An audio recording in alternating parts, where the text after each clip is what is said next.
Mark Carney veut adopter en vitesse son projet de loi sur l'unité de l'économie canadienne et pourrait déjà sortir le bâillon pour y arriver. Nous sommes là pour faire le pivot vers une économie moderne. Le leader parlementaire du gouvernement a déposé une motion afin de limiter les débats dans l'espoir d'adopter avant le 20 juin ce méga projet de loi visant à éliminer les barrières au commerce interprovincial, mais surtout à accélérer l'approbation de grands projets jugés d'intérêt national par le cabinet, comme un pipeline. Le premier ministre n'a pas le droit d'imposer C5 sous bâillon, alors que le projet de loi lui confère des pouvoirs exceptionnels comme on n'en a jamais vu. Est-ce que c'est ça l'intention du premier ministre? Contourner le Parlement et gouverner par décret comme Donald Trump.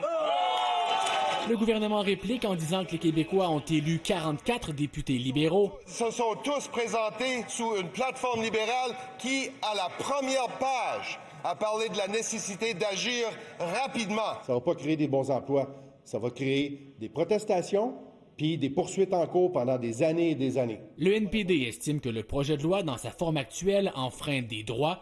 Comme le Bloc, il n'appuiera pas le bâillon des libéraux. Si nous rentrons dans la gorge un projet de loi qui est extrêmement inquiétant, où on devrait d'autant plus prendre le temps d'écouter les scientifiques, les experts, les Premières Nations. Ainsi, Mark Carney devra se tourner vers les conservateurs. Je n'imagine pas que les conservateurs puissent appuyer ça puisqu'ils sont l'opposition officielle et qu'ils ne peuvent pas se museler eux-mêmes. Sauf que le parti de Pierre Poilievre ne ferme pas la porte pour l'instant. Je pense qu'il y a des discussions présentement en cours entre les différents partis concernant le projet de loi C5. Vous allez avoir l'occasion de voir au cours des prochaines heures le fruit de ces négociations-là. C'est que les conservateurs estiment que le projet de loi C5 est un pas dans la bonne direction, même s'il ne va pas assez loin.